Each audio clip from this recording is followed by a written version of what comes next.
let's get to the certification, shall we? Yes. Because I loved every minute of this. Now, there weren't that many minutes. I think it was like 2.5 minutes long total, but just the facial expressions of Mike Oh Johnson. my God, it was everything. If I could just soak that in and just like, if we could bottle it and I like put know. it in a spray, I just want to have that forever and ever. Oh, it was glorious, you guys. And, I'll give her credit. She did it with as much grace as she could muster. She And it did. had to have been painful. Oh yeah. Yeah, it Because she's probably was. naming herself as the loser. You know what Yeah. I mean? Mhm. So I thought this whole thing was worth watching just for the Mike It Johnson was smirks awesome.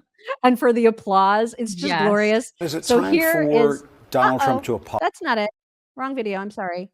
Here is the certification process. The state of the vote for the President of the United States, as delivered to the President of the Senate, is as follows. The whole number of the electors appointed to vote for President of the United States is 538. Within that whole number, the majority is 270. The votes for President of the United States are as follows. Donald J. Trump of the state of Florida has received 312 votes. Kamala D. Harris. So great.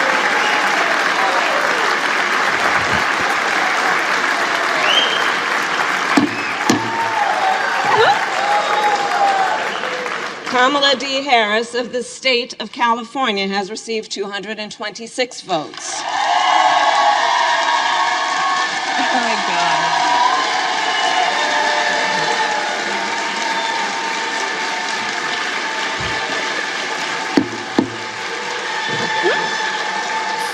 Oh my God.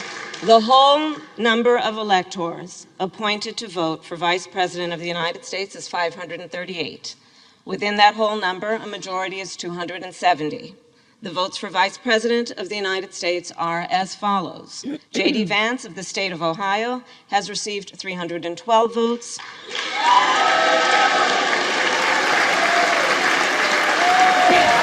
Timmy.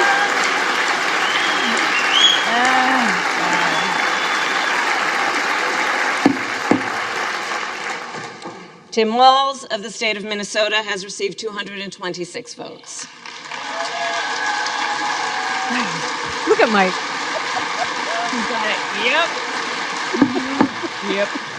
Yep. This announcement of the state of the vote by the President of the Senate shall be deemed a sufficient declaration of the persons elected President and Vice President of the United States, each for a term beginning on the 20th day of January 2025, and shall be entered together with the list of the votes on the journals of the House and the Senate. Thank you very much. Bye. Mm-hmm. Bye-bye. That happened. That had to have been the most painful thing she has ever His done. face. That one, is it you were the one that sent with the set to music yesterday? I didn't set it to music, but somebody set it to the music of The Office and just focused in on like Mike's face and then her face and then Mike's face. Glorious. It was so good. So perfect. His face was everything. I know. It was just because he wanted to smirk, but he didn't want to look like he was smirking. So he just had that like, yeah, he's got a smirk face. Terrible poker face. Terrible. I love every bit of it.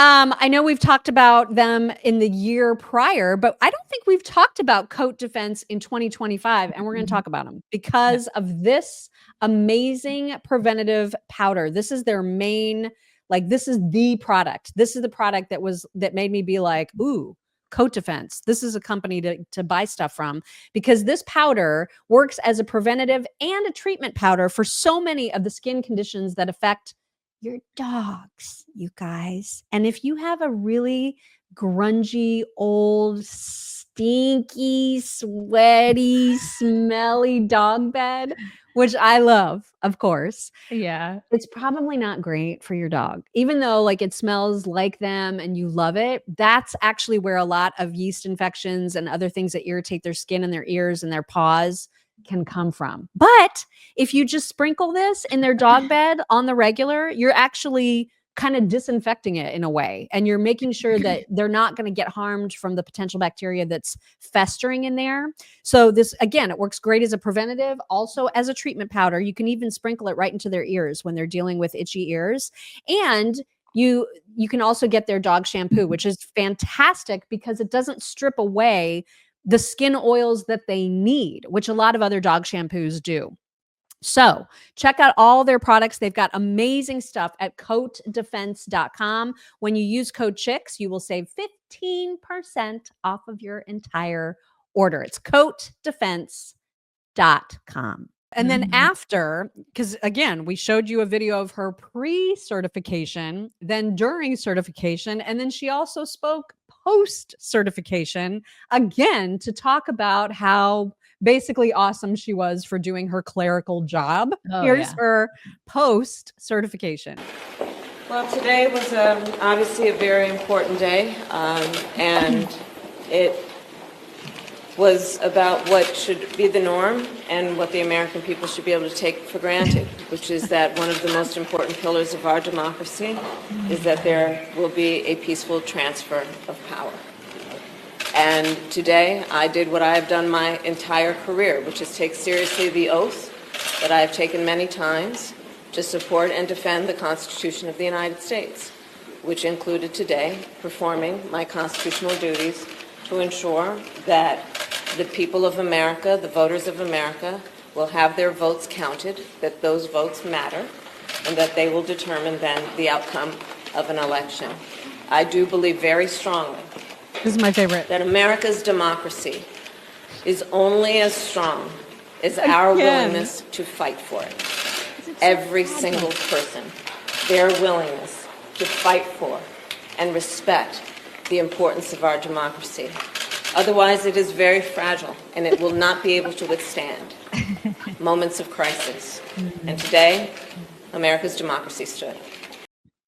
It's the only thing she's done in 4 years. It's like, and it's not really anything. It's just theater. It's all kabuki theater is what we're seeing. Bye. What do you think what is she going to do now? What is she going to do?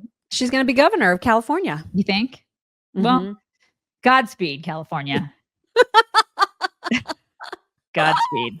Indeed. And then, of course, the media, my God, they were just fawning over this ridiculous clerical procedural thing that she did. Right. It's like, oh my God, look at her. She said words on a stage and read from a teleprompter. Woo!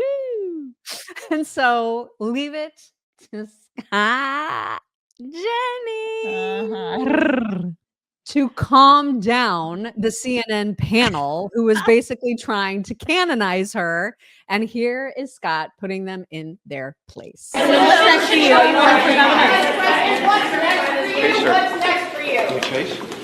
On this Harris business, I think before we canonize St. Kamala here on the high holy day of January 6th, let's remember the Electoral Count Reform Act of 2022 makes it perfectly clear that the vice president has nothing but purely ministerial duties on this day. She didn't actually certify the results of the election. That's done by the voters and the people. It was clear as day 4 years ago as well, but because of the I mean, that's the thing. I mean, nobody's trying to canonize her. The same thing was true. Oh, they're not. I mean, she put out a video trying to canonize herself. No, she was actually just saying it's unremarkable. That's true. That's the opposite of canonizing. I want to actually congratulate the Democrats today. This is the first election since 1980. He's doing this again. This is the first election since 1988 Scott, that a Republican won, and Democrats did not try to overturn the results on the floor of the Congress. So congratulations, Democrats. I'm only interrupting you because we've heard this before. We've played this. Well, you've heard the truth before, but I thought it was worth repeating.